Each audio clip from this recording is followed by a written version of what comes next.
চালে চকুৰোৱা এখন চৰকাৰী প্ৰাথমিক বিদ্যালয়।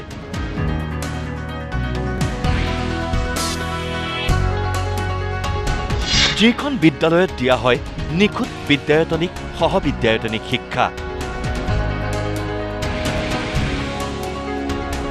জীৱনৰ আদিপথৰ সমান্তৰালকৈ শিক্ষাৰ্থীয়ে শিকিছে গীত মাত কবিতা।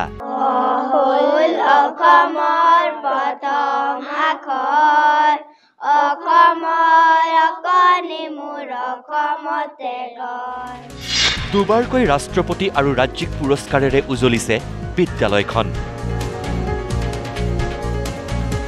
যোৰহাট জিলাৰ তিতাবৰৰ 515 নম্বৰ আদৰ্শ প্ৰাথমিক বিদ্যালয়ৰ দৃশ্য এয়া। প্ৰথমেই চাওক ফলে ফুলে জাতিষ্কাৰ বিদ্যালয়খনৰ চৌহদটো। বিদ্যালয়খনৰ বাহিৰে ভিতৰে যেনিয়েই চাই তেনিয়েই আপোনাৰ চকু জোৰ পৰি যাব। চৰকাৰী বিদ্যালয়খনৰ প্ৰতিটো স্থানতে অংকন কৰা হৈছে বিভিন্ন জ্ঞানভিত্তিক চিত্ৰ। দেৱাল, খুঁটা, খিৰিকী সকলোতে জিলিকি আছে শিক্ষাৰ্থীয়ে জ্ঞান আহৰণ কৰিব পৰা বহু সমল। ছাত্ৰ ছাত্ৰীয়ে ওলাই গৈ অকল শিক্ষাৰ বস্তুটোহে দেখে, তাৰমানে আখৰেই হওক বা কিবা ফুল বা ফুলতো যাতে কিবা আখৰ থাকে সেইটো দেখে, যাতে সেই বস্তুটো মই চিন্তা কৰি কামবোৰ কৰি গৈ আছিলোঁ। আৰু এই দেৱালত যিবোৰ অঁকা হৈছিলে এইবোৰ আচলতে খুব চিন্তা কৰি ল'ৰা ছোৱালীয়ে যাতে খুব ভাল পায়, শিক্ষাৰ দিশত আগবাঢ়ি যায়, শিক্ষাৰ লগত সম্বন্ধ থকা যিবোৰ ছবিবোৰ দেখিয়ে তেওঁলোকে মনত থাকিব, সেইটো চেষ্টা কৰা হৈছে। 1981 আৰু 1986 চনত দুবাৰকৈ ৰাষ্ট্ৰপতি পুৰস্কাৰেৰে বিভূষিত হৈছে বিদ্যালয়খন। ইয়াৰ উপৰিও দুবাৰকৈ ৰাজ্যিক পুৰস্কাৰেৰে পুৰস্কৃত হৈছে। কিন্তু এটা সময়ত জৰাজীৰ্ণ হৈ পৰিছিল বিদ্যালয়ৰ চৌহদ। জহি খহি গৈছিল বিদ্যালয়খনৰ আন্তঃগাঁথনি। কিন্তু এইগৰাকী প্ৰধান শিক্ষকৰ লগতে সহকাৰী শিক্ষকৰ প্ৰচেষ্টাত এক ব্যতিক্ৰমী পৰিৱেশে প্ৰাণ পাই উঠিছে 515 নম্বৰ আদৰ্শ প্ৰাথমিক বিদ্যালয়খনত।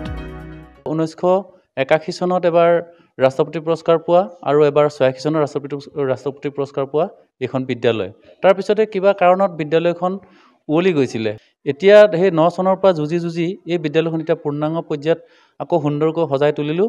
ইয়াত আৰ্থিকভাৱে মোৰ নিজৰ পইচা অকণমান খৰচ হয়। এতিয়া বৰ্তমান চৰকাৰখনে যি আমাক আন্তঃগাঁথনি পইচা অলপ দি আছে, সেয়া আকৌ সেই পইচাই সহযোগ কৰিয়ে কামবোৰ কৰি আছোঁ। এতিয়া চাওক পুৱা বিদ্যালয়লৈ আহি কেনেদৰে আদিপাঠ গ্ৰহণ কৰে কণ কণ শিক্ষাৰ্থীয়ে। প্ৰথমে বিদ্যালয় চৌহদ পৰিষ্কাৰ কৰে আৰু অভ্যাস কৰে শাৰীৰিক ব্যায়াম। তাৰ পিছত প্ৰাতঃ প্ৰাৰ্থনাৰে জীপাল কৰি তোলে বিদ্যালয় চৌহদ।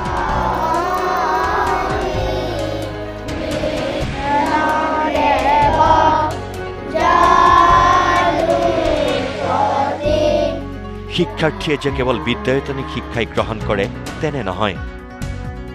বিদ্যালয়খনত গীত মাত কবিতাৰেও কণ কণ ছাত্ৰ ছাত্ৰীক আগুৱাই নিছে শিক্ষাগুৰুৱে।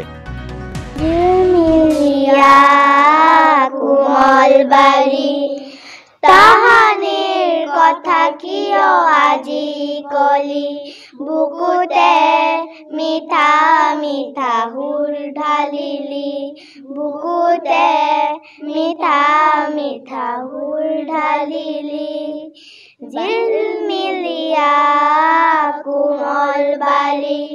সঁচাকৈয়ে তিতাবৰৰ 515 নম্বৰ কচুখাত আদৰ্শ প্ৰাথমিক বিদ্যালয় শৈক্ষিক সমাজৰ বাবে আদৰ্শৰ চানেকি। কেমেৰা পাৰ্চন বিকি হৰিজনৰ সৈতে তিতাবৰৰ পৰা শশাংক দত্ত, নিউজ লাইভ।